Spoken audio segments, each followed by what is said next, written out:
Welcome to Known Profits. Each episode, we sit down with inspiring guests from nonprofits to share their journey and their impactful work that they're doing. We hope their stories resonate with you, sparking inspiration and excitement to get involved in work that inspires you. Today's guest is Dana Snyder, and she's the founder of Positive Equation, host of the Missions to Movements podcast, and author of the Monthly Giving Mastermind. We're excited to have Dana on today, and we're going to talk more with her in a minute. And guys, this is our first time using virtual podcasts. So you guys, this is crazy. Dana, welcome first and foremost. Thank you for joining us. Yeah, super. I think this is the best because listeners, there's three of them on the screen. They are literally next to each other. We thought we were close, and now we're really close. Yeah. Y'all showered this morning. That's good. I don't know. Well, Dana, we are really, really excited to jump into it. But those of you who are checking out us for the first time, we always have a question of the day. We love to get to know our listeners a little bit more personally and just have a little bit of fun to begin with. But Dana, we'll talk about this later. She actually worked for American Idol for a little bit, so a little spoiler alert. But my question today, guys, is if you were on a singing competition like American Idol, what would be the song you would choose to get you the furthest? So what would be your song of choice? Drew, I know you have a magnificent voice, so I'm going to kick it to you first. What would be your song of choice? So, guys, mine is a shameless plug. My wife and my Christine, our favorite artist right now is a guy named Patrick Droney. He's a songwriter, singer, a brilliant guitar player. I would sing one of his songs, probably Shotgun Rider. That's my wife and I's anthem. But I believe he actually had one of his songs. I think it was American Idol, but I'm not sure. And they used one of his songs as the background music to an intro video for one of the contestants. Probably. So I am shamelessly plugging this so I can tag you, Patrick, and hope you listen to the podcast. And we're huge fans. It's like the number one on our Apple Music Wrapped every year. So that's who. That Shotgun Rider, Patrick Droney, one of our favorite songs. Patrick, yeah, like Drew said, we're looking for sponsors still. Yeah, come on, man, check us out. We're 12 episodes in. We'd really love to have you on board. Thanks, man. JR. What about you? So for me, my favorite movie growing up was Top Gun. And so, so that's the thing. I want to be a little more surprising. So You've Lost That Loving Feeling would be what I would sing. It's probably something I've sang one of the most in the shower over the years. So Can you give us like a 2-second clip of it? From you? Afterwards. Okay, afterwards. It's bonus content. Okay, that makes sense. It's like when the mic is on. He's mute. like, We're already really close as it is. So. And next week, we only have 2 podcast hosts for some reason. So that's a good one, man. I like that. Kyle. I thought about this for a minute. I think I'd go with like a crowd favorite, something people could get behind. Don't Stop Believing, Journey.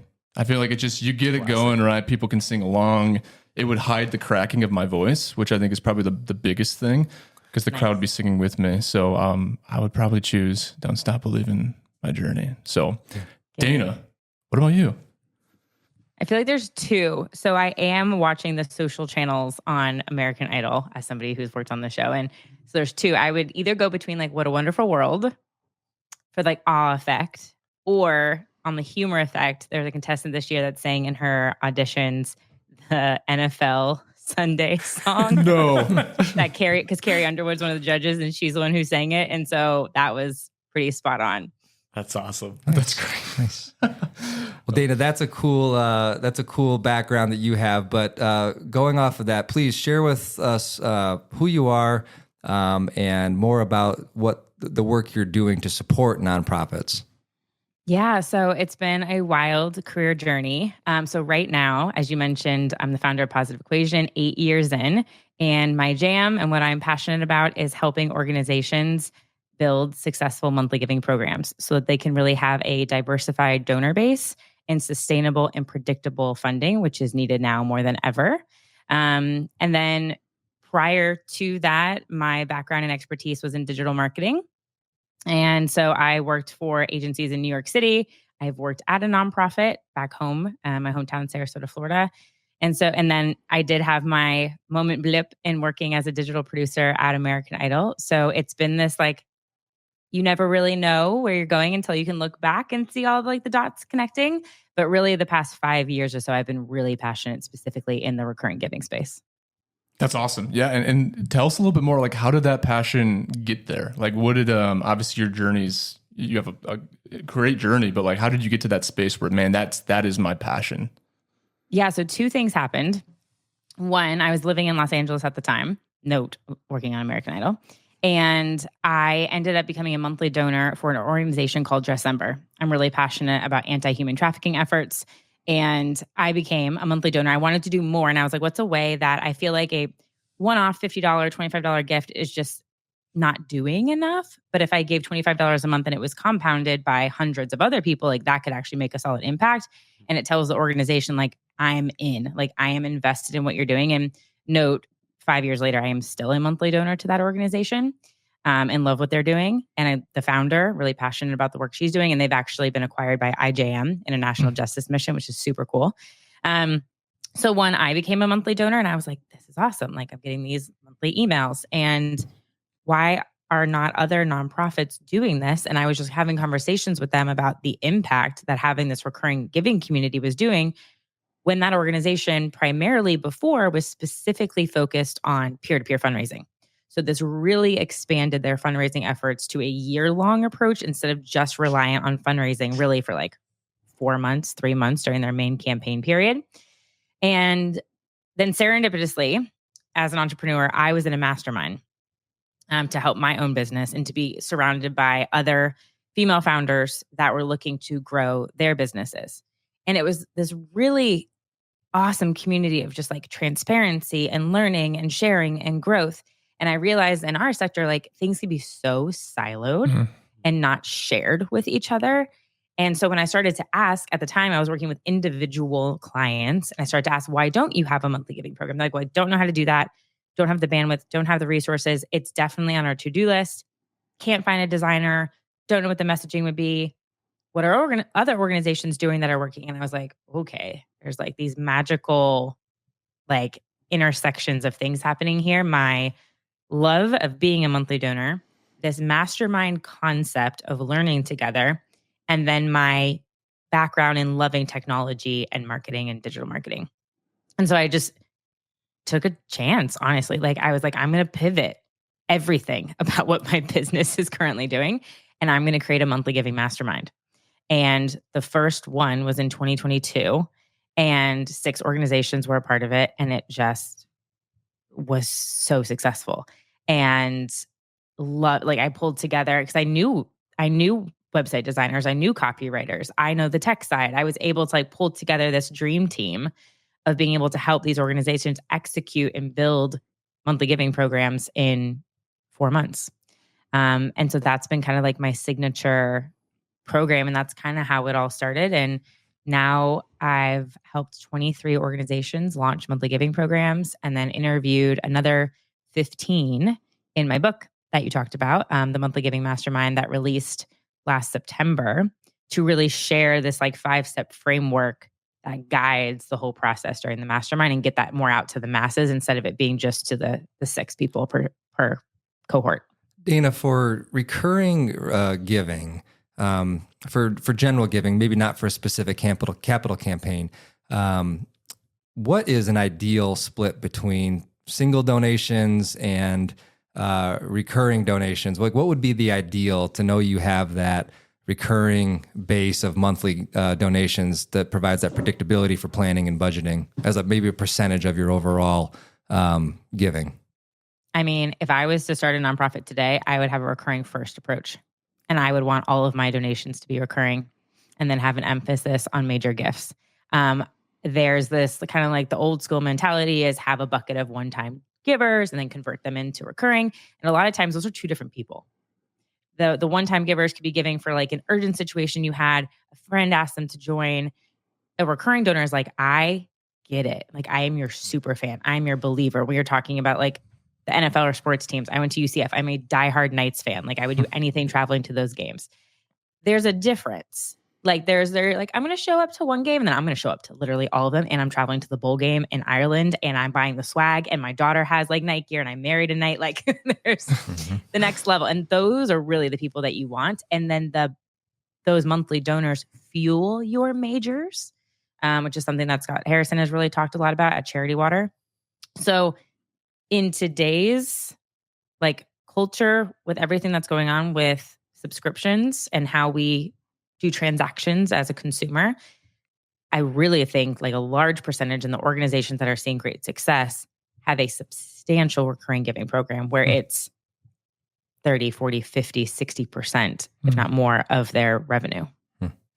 That's awesome. And thinking back to that first mastermind, that group of 6, I'd love to hear like what's some of the impact that some of those nonprofits have had because of having recurring giving and focusing so strong on that. Yeah, there's one that I love to talk about, Roots Ethiopia. Shout out to Megan Walsh. And she had a program that at the time, it was called something different. It was kind of stagnant, like nothing had really been happening with it. And fast forward, now she has a 93% retention rate. They're able to bring in, I think it's like 120K from their recurring giving. It's 33% of their donor base. Like it's just transformed the organization. And so when you continue to make it a frontward facing ask, and this is the big difference in those that are successful and those that are not, is it has to be a priority. It cannot be a PS. It cannot be on the back burner. You cannot just talk about it once. You have to bring it up all the time. That's the only way that recurring giving programs can really grow and blossom. Yeah, that's really good. But on that note, I spent a lot of my professional career in commercial payments, and you're absolutely right. In business today, recurring revenue is huge, and also facilitating the ease of payments, making it not only recurring and predictable, but also easy.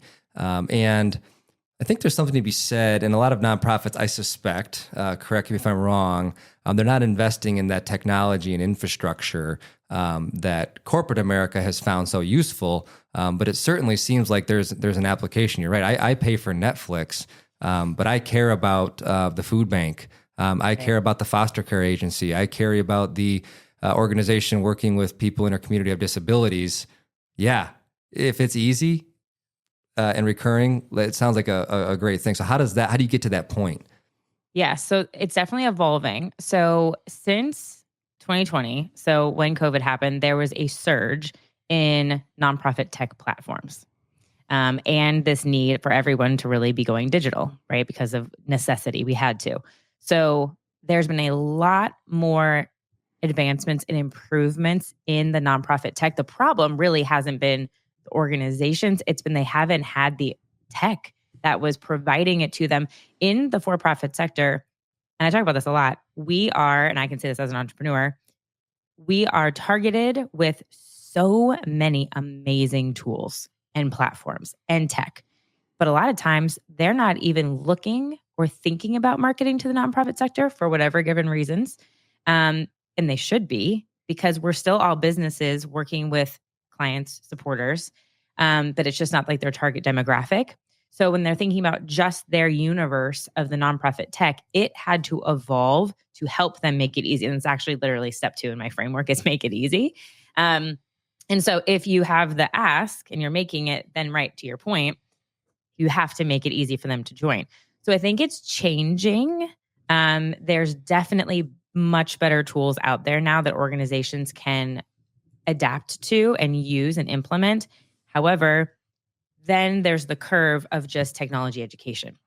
And there's fear of, it was a nightmare, like getting this one CRM and this front end tool on 10 years ago, 5 years ago. And there's some like PTSD around switching to a new platform. And what's that going to be like? How much is that going to cost? And you have to shift that mindset. So something we literally do this at the beginning of my mastermind programs is I do a donation experience audit. And I tell them, this does not work. You are creating so much friction with your donation process, or I can't even find the recurring giving, or it's a tiny little like checkbox. Like that's not going to work. And I present them usually with 3 options of, based upon your business use case, here's 3 better options. Which one would you like to go with? 99% of the time, they're like, well, what do you want me to go with? And we'll implement that one. And so there's trust there. And then I'm there on the tech side too. And I know these partners and I know the in and outs of the platforms, but I think it just takes sometimes that additional person coming on. But you're spot on that we have to make it easy for people to give. And especially there's been a lot of improvements in payment options. So before, it was just very familiar to have a credit card and maybe ACH, like a bank debit. Mm-hmm. Now you have the introduction of Venmo, Apple Pay, Google Pay, right? There's a stock, crypto. There's a lot more options. But again, that just took time for the nonprofit platforms to adapt. It's interesting to think of as how much new tech we have available. And I don't want to say new, but for many nonprofits, it feels quite new. And so I think, though, These features are pretty new. Okay. So then it's very new then. Yeah. So like one of the top ones I talk about all the time is Fundraise Up. And they really didn't come on the scene until 2020, 2021. So that is still relatively new. And a lot of the features and functionality are very quickly evolving. Nice. Well, thinking about for Fundraise Up and others, yesterday, I think it was yesterday or 2 days ago, Kyle and I were sitting down with a group of fundraisers. We have a local group called Drinks and Development, but one of those fundraisers, she is brand new on the scene, just launched her nonprofit, coming from the marketing world. And we were talking about some different options and things, and monthly giving came up. And one of the thoughts I had for someone who's brand new, their organization's brand new, so their budget's at the very start, so they don't have a lot of donors yet. What's the best way for someone fresh like that to get started? Well, I love that because so many, and this is very common, most fundraisers have no background in fundraising or nonprofit development. I didn't go to school for nonprofit development. I would say what they want to get clear on is like having a beautifully branded website, clear messaging that's like human-based, action-oriented, not full of jargon, has a easy-to-use donation tool. I mean, when I mentioned Fundraise Up, Give Butter, another option, they're free to implement. They just have like processing fees on the back end that they take from donations that donors can cover. But you really want to make sure that your storytelling is on point and that you have a clean, clear website, because that's usually the first thing that people are going to go to as like that's the home base for your organization.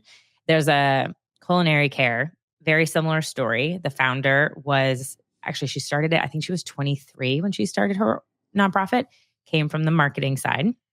And now I think, oh gosh, how many years in are they? I forget. She was just speaking at, I host a monthly giving summit every February. And she was giving her case study. She has 230 monthly donors now, I think.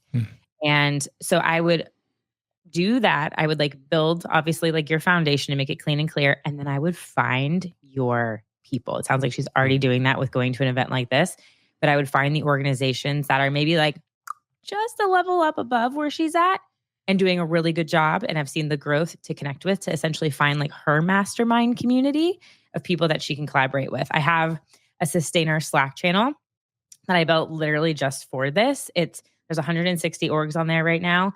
And it's all talking about recurring giving, and they can just connect with each other.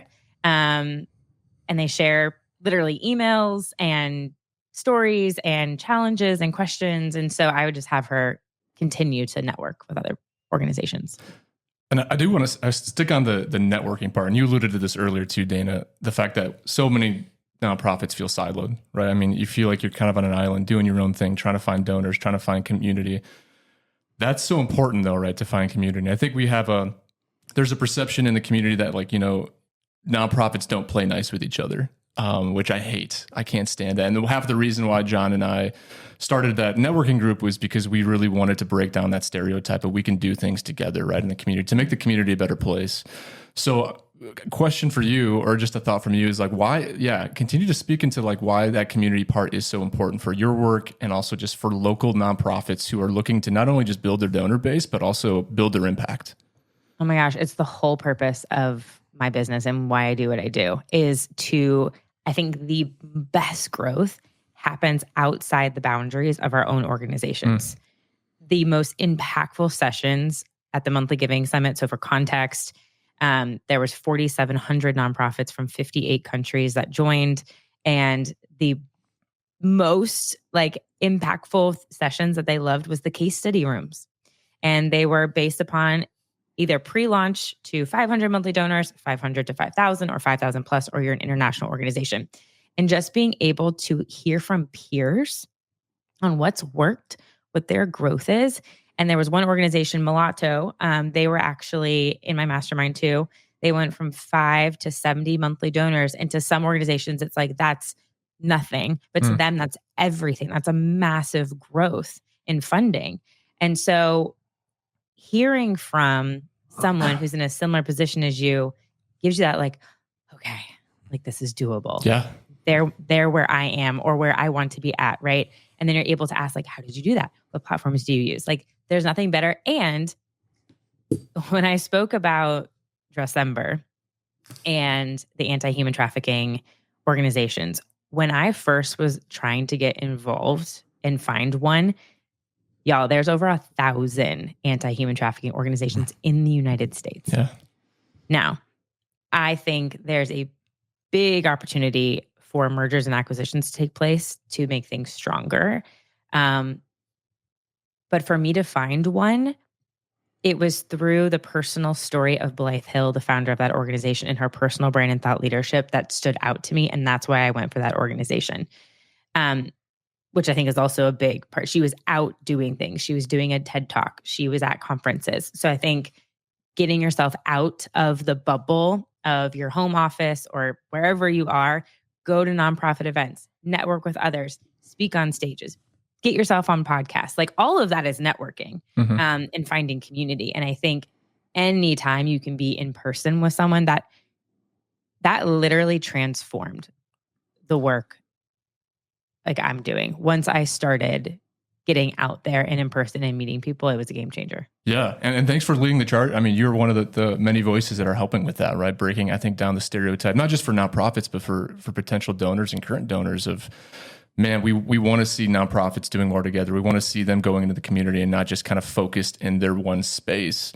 What the work they're doing is important, obviously, but like, yeah, I mean, so many of these places are interconnected, right?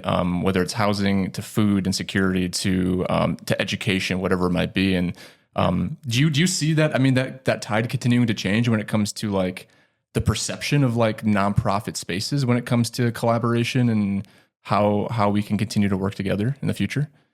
Definitely. Yeah. I mean, I might be in my own little bubble here in saying it, but just seeing what the Slack channel does and how open everybody is, like I just had somebody share the only reason they took the leap and actually started their monthly giving program was because they were in the community and they were hearing from others and like that it was possible.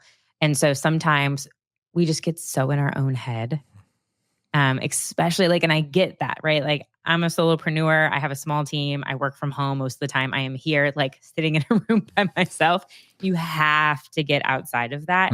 Like, oh, like other perspective, other points of view, and like to have that community to give you that encouragement and that growth. So yes, for sure. I think there's definitely a shift happening. Well, and as you make those communities too with your Slack channel or with like groups like what we're doing, you know, we had one guy who we started coming to our networking group for the first time, and one of the comments that will always stay with me is like, he said, for the first time, I don't feel alone anymore, and in this space of fundraising, right? And I just think about how hard that is to feel like you have to do everything on your own. And if you're a smaller nonprofit, that's just general, right? Like you're doing fundraising, you're doing marketing, you're doing all the things. And to have a community of people where you're like, okay, I can get ideas from these individuals. I can share my own ideas that'll work for me. And it's powerful when that community can come together. That's awesome.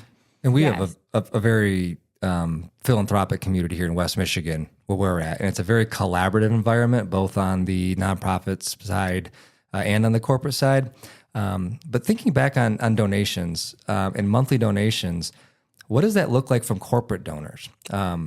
West Michigan has a very, very generous corporate community to our nonprofits. And I feel, as an outsider looking in, that a lot of those donations come in the form of event sponsorships, gala sponsorships. But what opportunities exist for corporate donors and sponsors to contribute on a more regular basis? Oh my gosh, so many.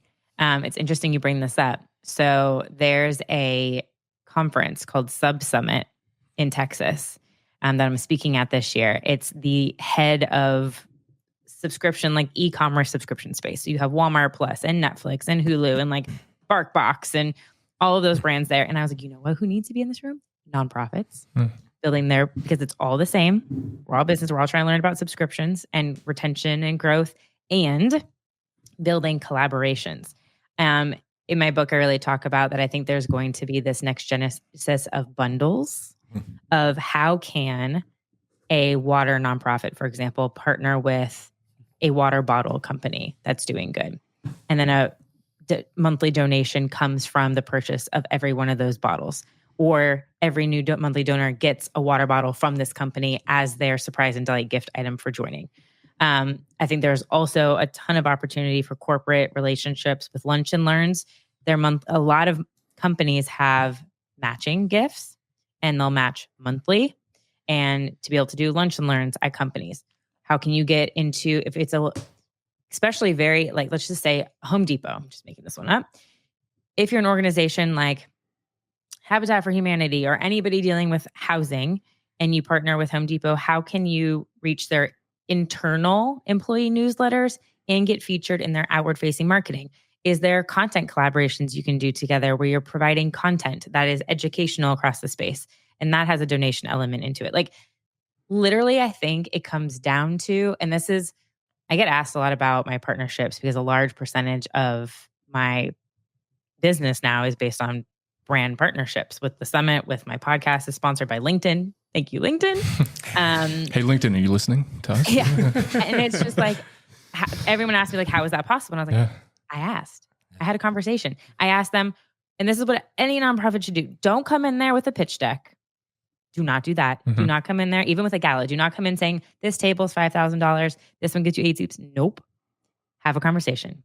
Be like, hey, Home Depot, what's your business goals look like over the next quarter, the next 6 months? What are you trying to accomplish? What struggles are you having? Yeah.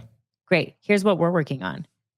Here's how that could like all blend together. And you just start to have a human conversation and you build something from that. Have like some ideas, like tinkering in the background. Like, you know what could be really cool is X, Y, and Z. And then you're getting outside of just like the CSR budget and into more of marketing, which is a much bigger bucket of spend that these companies have.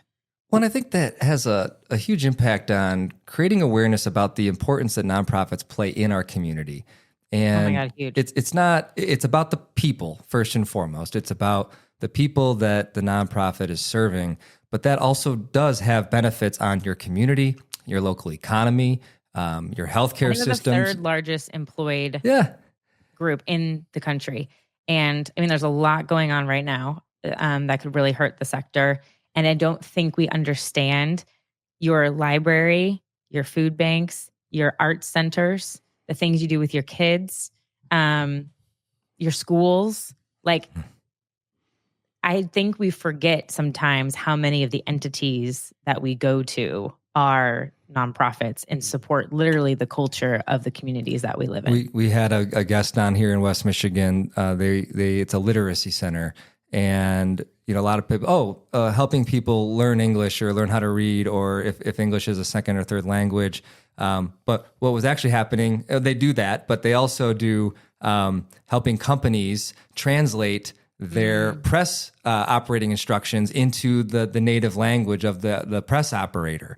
And the economic impact that has, but also the personal impact is just tremendous. And so I think it's great what you're saying about have corporate donors not only sponsor these organizations, which is great, but then educate their employees and their community on why do we support this. Well, and that's something we, like JR and I focus, I mean, we're both frontline fundraisers, right? And so I'm speaking for you, but I'm thinking this is also true. I know this is true for you, but like, yeah, when someone cuts me a check for a corporate sponsorship, that's awesome, right? That's how I win in my job. But when someone comes in and they're invested and they're stakeholders in what we do, when they could come on our volunteer floor and pack food and really learn the why behind why we exist, that food insecurity is a real thing.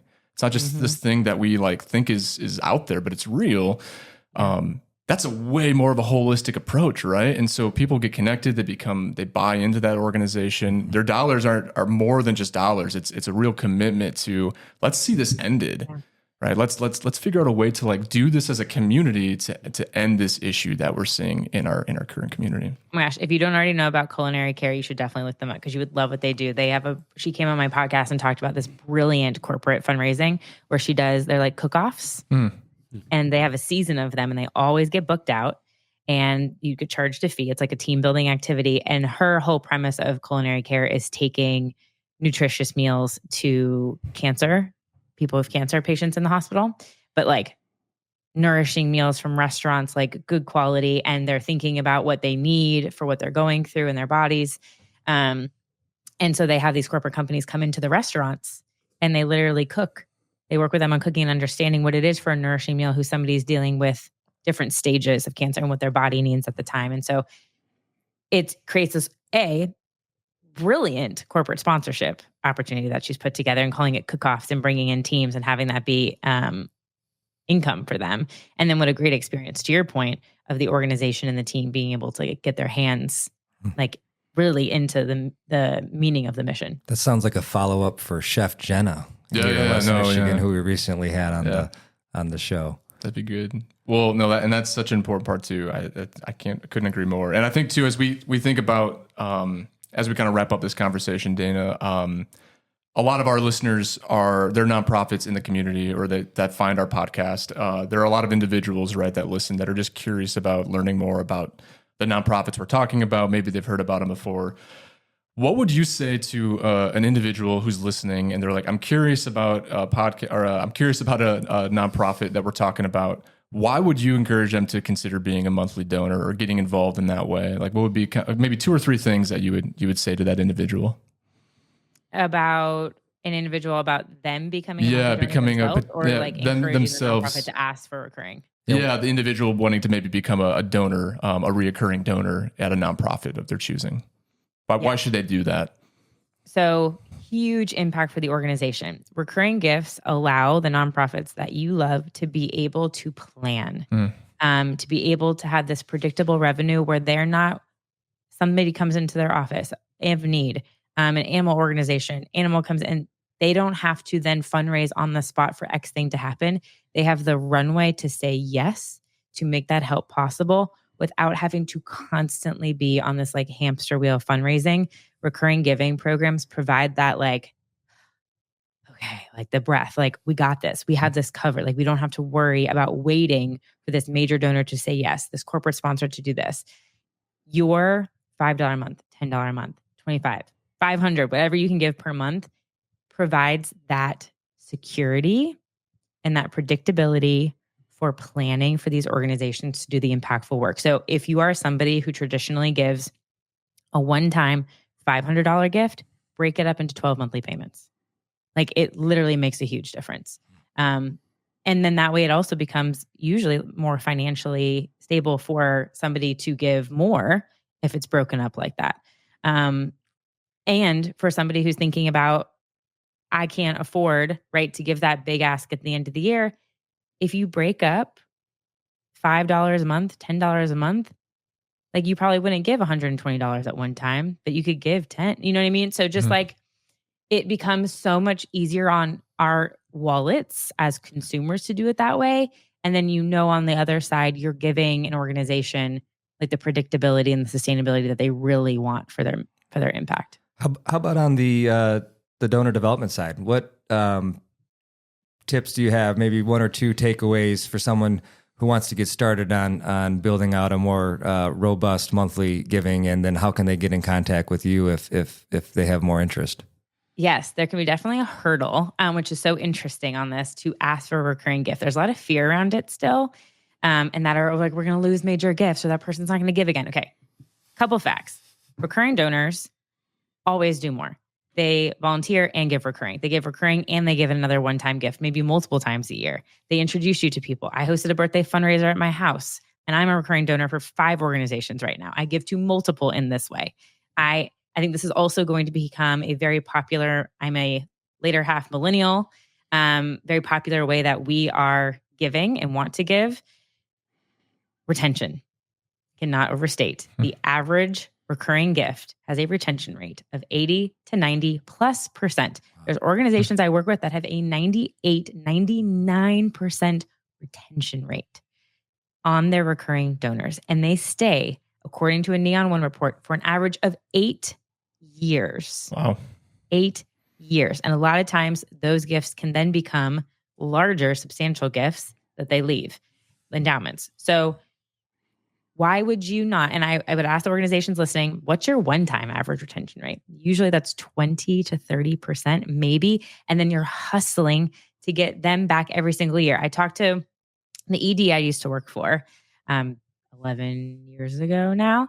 And I was like, Lisa, we never talked about monthly giving. However, we asked the same people every appeal to give again. She's like, yeah, you're right. Why would you not want a solid recurring donor base where you do not have to constantly ask? Yeah, that's good. Wonderful. That definitely sounds like something everyone's leaving money on the table in, for sure. There's a massive opportunity. So I just left as a timely conversation. Like we can kind of like wrap with this if you want, but Giving Tuesday had a convening. And I think the stats have since changed since I spoke about the Monthly Giving Summit, but something around in the United States, only 3% of gifts in the US are recurring. 3%. If we can move that from 3 to 5%, it's $9 billion annually that we're leaving on the table. And what a difference that can make for philanthropy. And it's needed so much more now than ever before when grants are being questioned. Things are happening corporately with everything that's going on with tariffs. Like there's going to be a really solid need for individual giving to increase. It's huge. And Dana, you just wrapped up a couple months ago. You shared the Monthly Giving Summit. Is there anything on the horizons exciting that some fundraisers should be tuning in with positive equations right now? I'm working with Giving Tuesday and RKD Group on Monthly Giving Awareness Week, and that is going to be May 12th that week. So we're going to have a whole bunch of resources come out every single day. We're introducing the monthlies, which is like our version of the Webbies. And so organizations are going to be able to submit their monthly giving programs and what they've been doing in some creative campaigns, and we'll have some fun prizes and awards. And so really trying to just like highlight the importance of monthly giving. This is going to be an annual event that we hope to be on everybody's calendars that week in May, just to like encourage participation, encourage the ask, encourage stewardship, get consumers more aware about it. That would be probably the biggest thing. And then just to tune in to, if you're a podcast listener, because you're here on Missions to Movements, I interview some really cool organizations talking about monthly giving and partnerships and all the things. Yeah, so such good stuff. We were part of the Monthly Giving Summit, which was great. I've read the Monthly Giving Mastermind's great. So even if I would encourage, if you're listening and you're not in the fundraising space, check it out because I think it's really insightful. Even if I'm considering being a donor, like what's the best thing to do? I think Dana gives a lot of really good insights into why monthly giving would be a good choice. And all of the summit, by the way, for people who missed it, I don't know if you guys know this yet, but I haven't really shared it. I uploaded all of the sessions to YouTube. So they are publicly accessible for anybody to watch. So good. Well, Dana, we don't want to take too much more of your time. Any last words from you? We would kind of want to give our guests an opportunity to say anything else maybe we missed. Anything you want to say to our listeners as we kind of wrap up today? I think it's just for the nonprofits, it's if we do not as fundraisers make the habit of asking in a recurring giving manner, then donors will not make the habit of giving in that way. So what do you want your habits to be? That's so good. That's so good.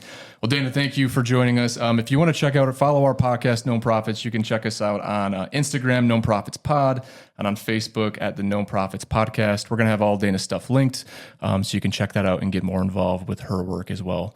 So thanks again, Dana, for coming on, and we'll talk to you sometime soon. Guys, appreciate it. Thanks, Dana.